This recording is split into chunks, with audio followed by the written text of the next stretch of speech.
Hey everybody, welcome, aloha, I'm Natalie and this is Life After a Cult, the channel where we expose cult nonsense, we laugh at the absurdities, and we hopefully unbrainwash ourselves in the process.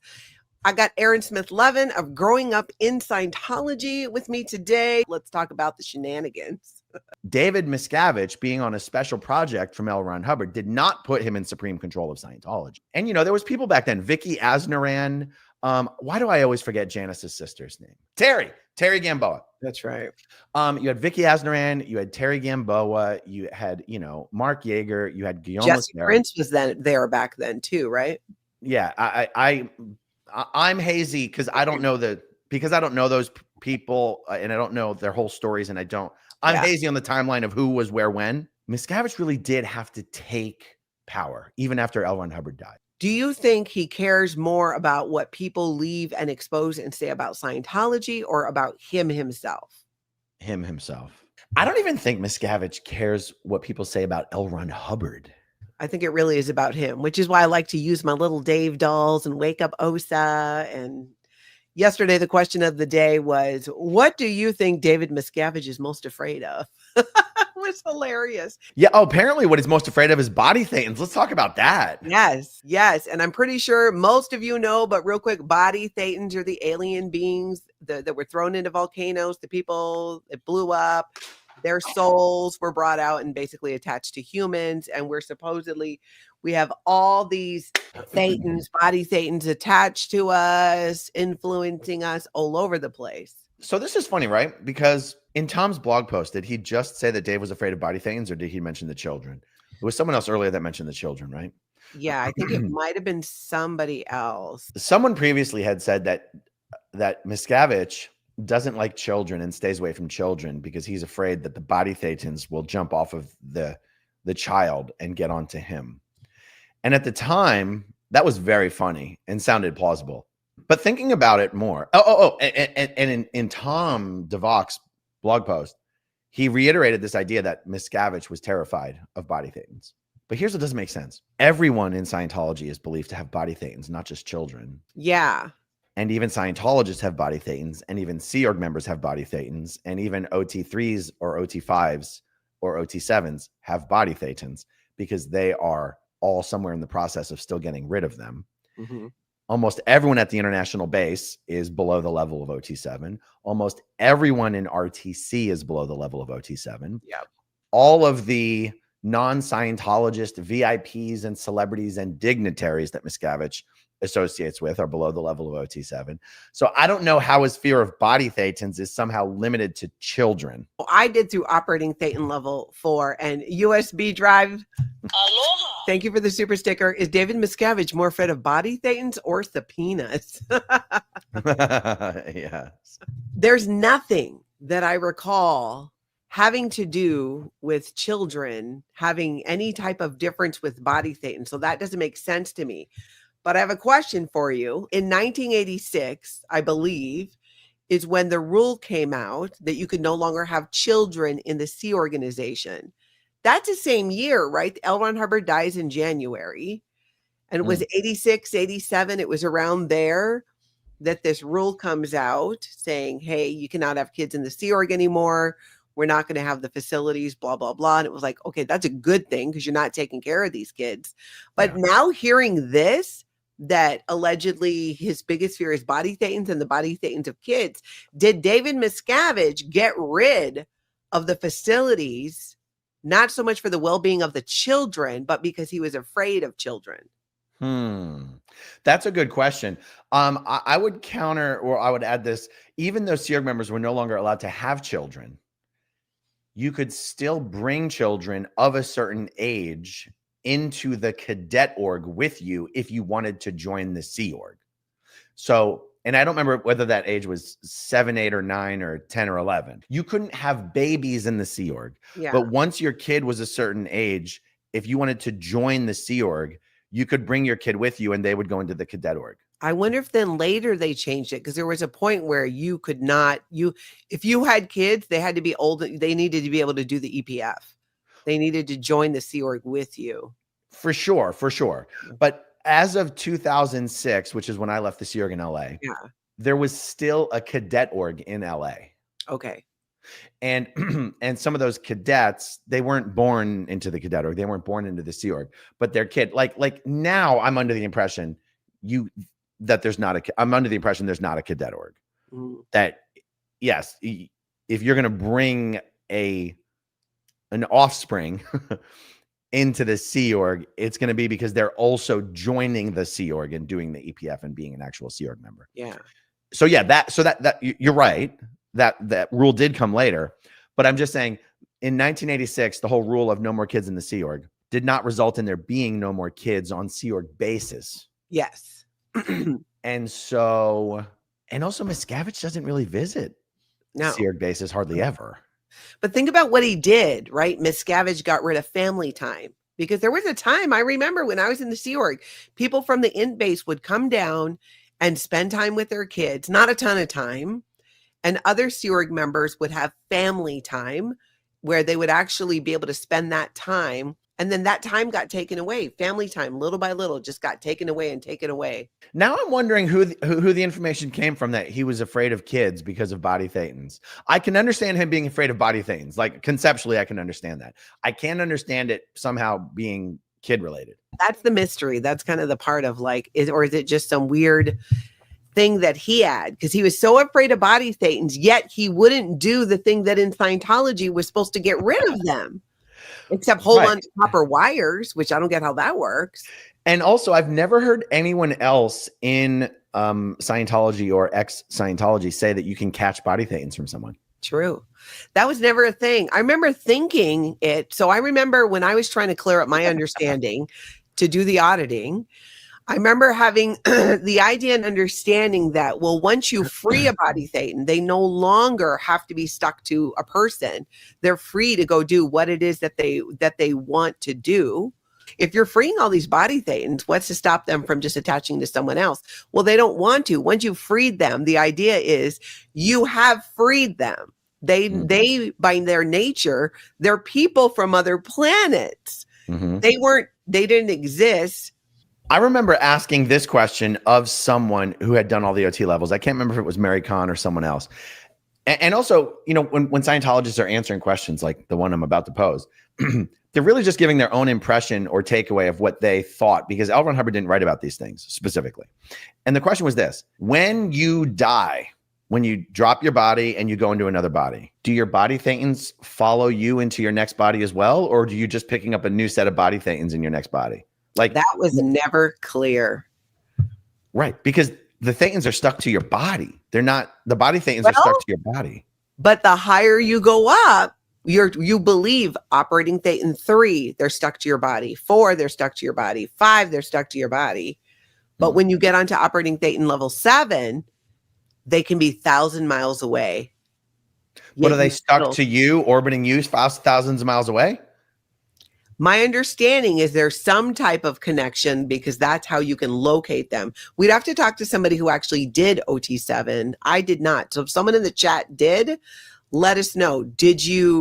How does that work? Are they your body thetans? Because I do recall the idea that they can be around you, you know, like out to a degree. So they could still apply pressure, but I had never heard that they could be far away until I left Scientology and read about that on the internet. So this is a really interesting, precise point. I also have been under the impression that on OT7, you are addressing body thetans that are at a distance from you. But I always assumed that those were body thetans that were like stuck to a wall. It didn't occur to me that maybe that body thetan is just stuck 100 yards from you, no matter where you go. Mm-hmm. Because when I heard Mike Rinder speculate that if Miscavige wanted to make OT9 and 10, he could just say OT9 and 10 is now you are auditing other people. You are now auditing the body thetans of non-Scientologists to help clear the planet. And I was like, if you were already auditing body thetans that were at a distance to you, what would prevent you from trying to audit a body thetan that was stuck to, let's say, someone in your house? Like, what would prevent you from doing that? Couldn't you just audit all body thetans? I mean, body thetans are body thetans, right? But this is the kind of stuff that L. Ron Hubbard never wrote about any of this stuff. No, he didn't. And it makes sense. You know what? Well, I wonder if that's why, because they would say on OT7, they would talk about their wins. Like, I went into session and my uncle's brother's cousin finally realized that drugs are not the answer. They would give these complicated wins about how their auditing affected other people. How could it affect other people if you weren't somehow auditing body thetans somehow attached to them? Which makes me wonder if on 7, gotta wish my mom was still alive, we could ask her, but maybe somebody else has done it, that you don't maybe do a little bit of that. Because why? What's the connection otherwise? That's right. Especially if you're doing your auditing sessions in a house or a building where other people are in the building. Let's say you find a body thetan right over there. Well, how do you know that's not someone else's body thetan? And I guess you're using the meter. And so you're looking for an indication that you're right. I mean, all of this ultimately is completely fictitious. So how would it make any sense? But we're just trying to understand the logic of, in Scientology, how would that play out? Because we never are allowed, you're not allowed to talk about any of this in Scientology. After I had done the upper levels, I couldn't go have a conversation with my mom about it, who had done it as well. There is no, you were not allowed to say the words. I mean, and you're doing the auditing telepathically. So you're not even saying them out loud unless you're in the course room. It's the ultimate mind game. Yeah. It's incredible. But I do think his fear of children is weird, and fear of body thetan. So maybe did those two things get put together? I don't know. That's right. All this kind of came from Tom DeVocht in his blog posts. So, was it just kind of unrelated? I don't know. But I always had the idea that it was, they never wanted, they didn't want parents taking their time and resources to take care of their children. And so the rule got put in place. But after some other people saying things, I'm like, oh, I wonder if he was a bit afraid of children because of their body thetans, even though that makes no sense, even from a Scientology perspective. But David Miscavige is a squirrel. He alters L1 Hubbard technology. Maybe that's why OT Scientologists are obsessed with trying to telepathically negotiate deals to have other OT Scientologists who've died take their baby's body so that their baby doesn't have any BTs. Maybe that's it. Because that is totally a thing. That's why OT8 Scientologists who have freshly died are like hot commodities, because they're like, oh, a being with no BTs? I'll take that one. Yeah, that was so cringe. Oh my gosh. There was nothing, even on my best day in Scientology, I felt very uncomfortable when people would talk about, oh, I see you're pregnant. Like, make these arrangements like that as if they could.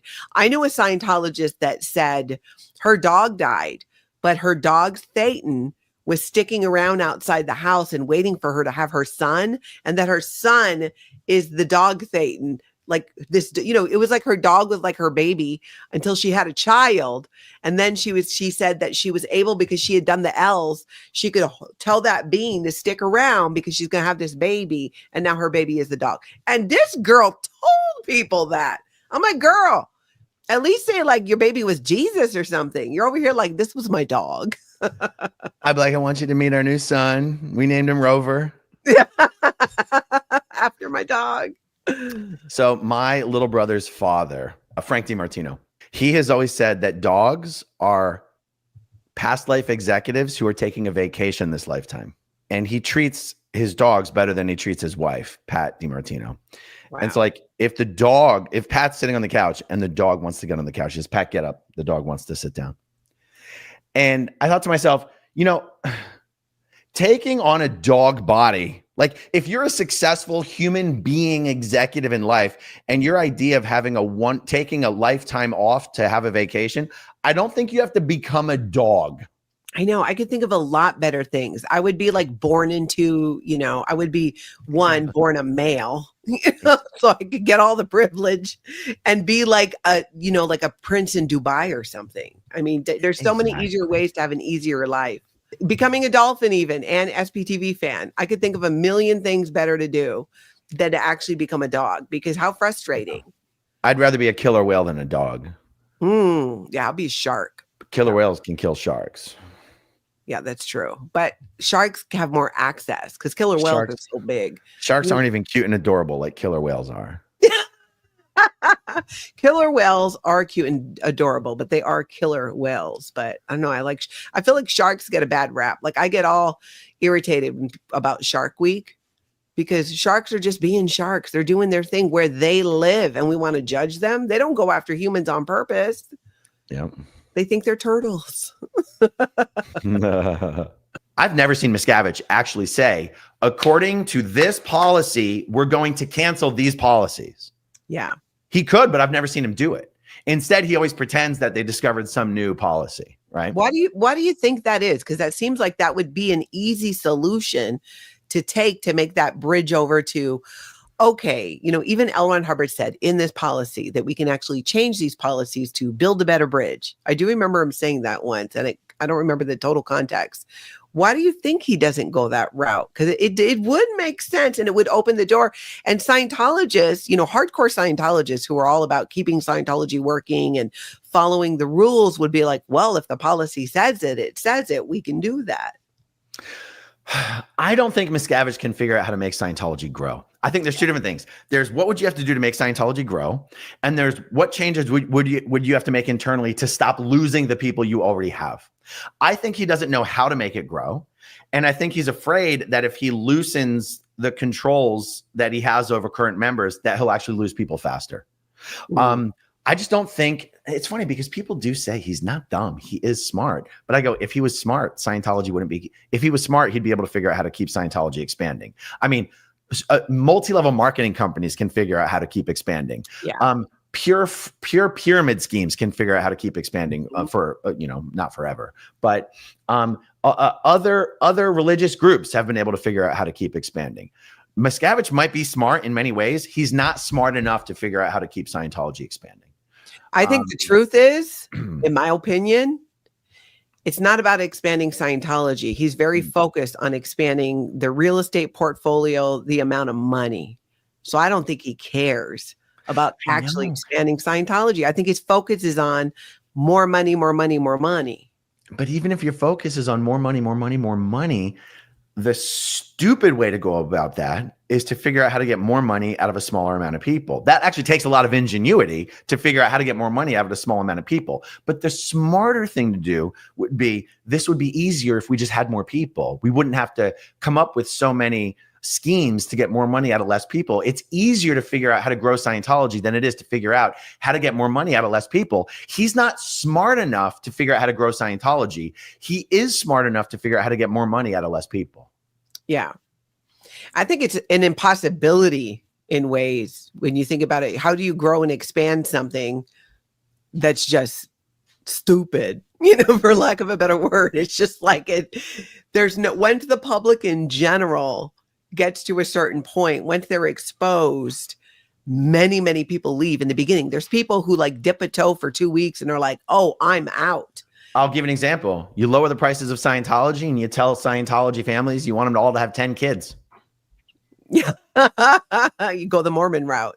Scientology's already not making any damn money hardly through the orgs. Lower the prices, tell all the Scientologists have 10 kids, so we'll make Scientology cheap enough that you can all do it. I mean, yeah. I feel like you could figure out how to grow it if that's actually what you cared about. I don't think most of the money. Do you think that more money in Scientology comes from fundraising for the International Association of Scientologists for buildings rather than Scientology services themselves? Yes, without question.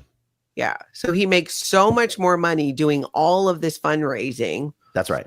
But I think because of all that and because of what Scientology actually is, even if people had a bunch of kids, they can no longer win this PR battle with the internet, with kids growing up with the internet. You can't avoid it. You can be on your algorithm doesn't differentiate between anti-Scientology and Scientology, I don't think. It's, oh, you like this content? I mean, in the ways that we get Grant Cardone ads on our videos. Scientology is attractive enough to enough people at the lower levels that you could bring people in if you were smart enough about it. And it's not like, it's not like I'm telling David Miscavige anything he doesn't already know. I honest to God don't think he's smart enough to figure out how to do it. And I don't understand. Oh, perfect example. Jeff Hawkins' Dianetics ads were hugely successful in getting people into Scientology. Yeah. Miscavige killed it. He did. How do you explain that? Yeah. I think ego. I think that's the biggest thing that gets in Miscavige's way is his ego. His need to be right. I think that's why he's so physically violent as well. He can't do it he can't communicate it with words or use, get people to be encouraged, be a leader who leads through inspiring people to want to come along with what you're doing. He does it with force and threats and intimidation. And that's only going to go so far. So you're right. I think it's a lack of intelligence, but more so a lack of self-importance in his ego. Yeah. That seems to be what he mostly cares about. It feels lazy to say he's not smart enough to do it. There's something wrong with him that prevents him from doing the common sense things. Yeah. That any business professional, marketing professional, PR professional would tell you would allow you to bring more people in. Yeah. And I'm glad there's something wrong with him. Because I don't want Scientology to expand. I don't want Scientology to grow. It's actually wild to think of things like the Jeff Hawkins example, where he literally dismantles people and projects that are actually accomplishing the goals he should have. So whatever it is that's wrong with him, that has where he's sort of dedicated to the destruction of Scientology while probably lying to himself about it. Thank goodness. But it's weird. It's just weird to observe. He's probably an SP. Yeah, I guess. I mean, ultimately, an SP who's afraid of body thetans. Yeah. What if he's such an SP? He's afraid of body thetans getting better, so he's against solo auditing. He's terrified that if body thetans were to get stronger, they would overwhelm him. You're right, because when you free the body thetans, they are then free to go pick up bodies and become Scientologists. And I feel like a lot of Scientologists that's what they believe. What do you think about this? So Liz Gale says, do you guys hear the one where David Miscavige is a CIA undercover operative who took over in a coup and uses it as intelligence in MK Ultra style research? I wish that were true. Yeah, I'd like to learn more about that, Liz. That's an interesting idea. I have heard that, but I'm not sure. But that is an interesting idea as well. That would be sexy and exciting. I wish that were true. Yeah. I hope y'all get out and have an amazing cult-free weekend.